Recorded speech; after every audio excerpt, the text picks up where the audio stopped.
जैसा कि हम सबको पता है कि 12 अक्टूबर को अमित शाह के अध्यक्षता में दिल्ली में त्रिपक्षीय मीटिंग दार्जिलिंग पहाड़ के संदर्भ में हुई थी। इस मीटिंग की मांग काफी दिनों से की जा रही थी ताकि दार्जिलिंग पर्वतीय क्षेत्र की परमानेंट पॉलिटिकल सॉल्यूशन हो, जिसके बाद गोरखाओं से जुड़ी हुई जो भी पॉलिटिकल या लैंड इश्यूज है वो सॉल्व हो सके। सितंबर के पहले सप्ताह में राजू विस्ता के आश्वासन अनुसार जब पीपीएस को लेकर ट्राइपार्टाइट मीटिंग नहीं हुआ, तब हिल्स के ऑपोजिशन पार्टीज ने बीजेपी पॉलिटिक्स को धोखा की राजनीति बोला और मीटिंग के मांग को लेकर पहाड़ में काफी सारी रैलीज और काफी सारी पॉलिटिकल मूवमेंट्स हुई। 12 अक्टूबर को यानी कि फूल पाती के दिन पीपीएस को लेकर मीटिंग की गई और गोरखाओं से जुड़े हुए काफी सारे प्रॉब्लम्स को इस मीटिंग में चर्चा की गई। वहीं दूसरी ओर इसी सिलसिले में भारतीय गोरखा प्रजातांत्रिक मोर्चा के स्पोक्सपर्सन केशव राज पोखरेल ने अपने स्टेटमेंट रखते हुए कहा कि त्रिपक्षीय मीटिंग में जितने भी पॉलिटिकल पार्टीज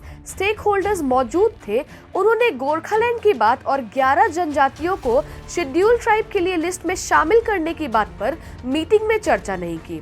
उन्होंने ये भी कहा कि पहाड़ की लोकल पॉलिटिकल पार्टीज बीजेपी के पैकेज डीलर है और पहाड़ के जनता को गुमराह कर रहे हैं। दावा किया था कि वहाँ पे जितना भी स्टेक होल्डर्स गए थे मीटिंग में, किसी ने भी गोरखालैंड का बात, अलग राज्य के बाद या जो 11 लेफ्ट आउट कम्युनिटीज़ को ट्राइबल का दर्जा देने का बात में किसी ने भी पॉइंट रेस नहीं किया। हमने ये भी बोला था कि ये लोग पब्लिक को बीजेपी और उनके पैकेज में डीलिंग करते हुए डीलर्स, पहाड़ का जितने भी लोकल पार्टीज है, सब जनता को गुमराह कर रहा है। उन्होंने आगे कहा कि त्रिपक्षीय मीटिंग को लेकर आरटीआई भी किया गया था, लेकिन उस आरटीआई में कुछ ऐसा खास जवाब आया नहीं। उस आरटीआई रिप्लाई में भारतीय गृह मंत्रालय ने स्पष्ट बात कही है कि उस मीटिंग का कोई मिनट्स रिकॉर्डेड नहीं है, मीटिंग का मिनट्स नहीं है।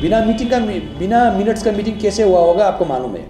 और उसमें ये भी कहा गया है कि जो क्वेश्चनर थे आरटीआई से जो क्वेश्चन सॉर्ट किया गया था, क्या पहाड़ से जाने वाले जितने भी क्षेत्रीय दल के नेतृत्व थे, उन्होंने कभी गोरखालैंड या 11 जनजाति का मुद्दे पर कोई मांग उठाया। और उसमें ये भी था कि क्या राजू विष्ट ने अपने हिसाब से पर्सनली गोरखालैंड का इशू और 11 सब कम्युनिटीज़ को ट्राइबल स्टेटस देने का बात कही थी।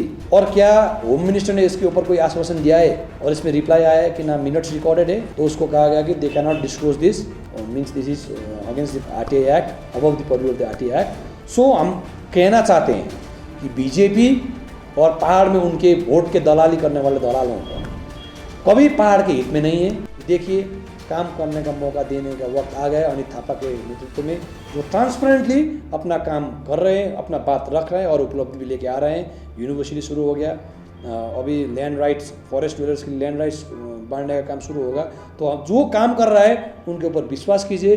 जो झूठ मूठ बोल के जनता को गुमराह कर रहा है, उसको पॉलिटिकली नॉन एग्जिस्टेंट करने का समय आ गया है। केशव राज पोखरेल ने यह भी क्लैरिफाई किया कि ममता बनर्जी ने जो कर्शियोंग की एडमिनिस्ट्रेटिव रिव्यू मीटिंग में पर्जापट्टा को लेकर जो कहा था, वो महज एक कंफ्यूजन था, जिसको बाद में 1-to-1 मीटिंग के जरिए सॉल्व कर लिया गया था। ये तो बीजेपी के मतलब वो है ना, बीजेपी के मतलब क्या है, सेना लोग है ना जो ये बोल रहा है। तो बीजेपी तो जानता है, जैसे अभी फार्मर्स का एजिटेशन चल रहा है, कृषकों का जो भी उत्तर प्रदेश में, दिल्ली में आंदोलन चल रहा है, यूपी में, पूरा यूपी में, तो वहाँ पे जब बीजेपी का एक मंत्री ने, देश का गृह राज्य मंत्री का बेटे ने जब किसानों को गाड़ी से रौंद दिया था, तब उस न्यूज़ को न्यूट्रलाइज करने के लिए, जैसे आपका एक बॉलीवुड स्टार का बेटे को ड्रग्स मामले में ऐसे ही बिना ड्रग्स मिले ऐसे ही ड्रग्स में फंसाने का, अभी तो रिश्वतखोरी का बात चल रहा है, अभी तो एक्सटॉर्शन का मामला का भी आरोप लग रहा है। तो ऐसा करके न्यूज़ को डाइवर्ट करने का ये लोग नेशनल लेवल जैसे किया है। उनका कहना था कि जो पॉजिटिव न्यूज है, जैसे यूनिवर्सिटी ओपनिंग को लेकर, लैंड राइट्स को लेकर, इसको डाइवर्ट करने के लिए ये ऑपोजिशन की पॉलिटिकल गिमिक है और कुछ नहीं। अभी लैंड राइट्स का फॉरेस्ट डवेलर्स को अराउंड 1.5 लाख पॉपुलेशन को लैंड राइट्स मिल रहा है, तो ये लोग बौखला के क्रेडिट अनित थापा को मिलेगा, क्रेडिट बीजेपीएम को, प्रजातांत्रिक मोर्चा का मिलेगा बोल के इश्यू डाइवर्ट करने के लिए क्या बोलने का इनका, और कर तो कुछ नहीं सकते, सिर्फ दूसरे को जो काम कर रहा है उसके ऊपर आरोप लगाओ और अटेंशन डाइवर्ट करो, बैठो। ये सिर्फ एक स्ट्रैटेजी है, कुछ नहीं। जहाँ तक कैग ऑडिट का बात है, आज नहीं डेली हिसाब पे करो, हमको कुछ कहना नहीं है। ये बीजेपी की एक पॉलिटिकल स्ट्रैटेजी है। उनका यह भी कहना था कि जहां तक कैग की बात है तो उसे डेली बेसिस पे करना चाहिए। हम चाहते हैं देश का कानून देश के कानून हिसाब से चले। बीजेपी की तरह जेब में लगा के नहीं चलाने वाले में से हम नहीं है, इसलिए कैग का ऑडिट हो, हमारा कुछ ऐतराज नहीं। वह कैग ऑडिट का समर्थन भी करते हैं और चाहते भी है कि गोरखा टेरिटोरियल एडमिनिस्ट्रेशन का कैग ऑडिट हो, लेकिन दूसरे मुद्दे को दबा कर नहीं।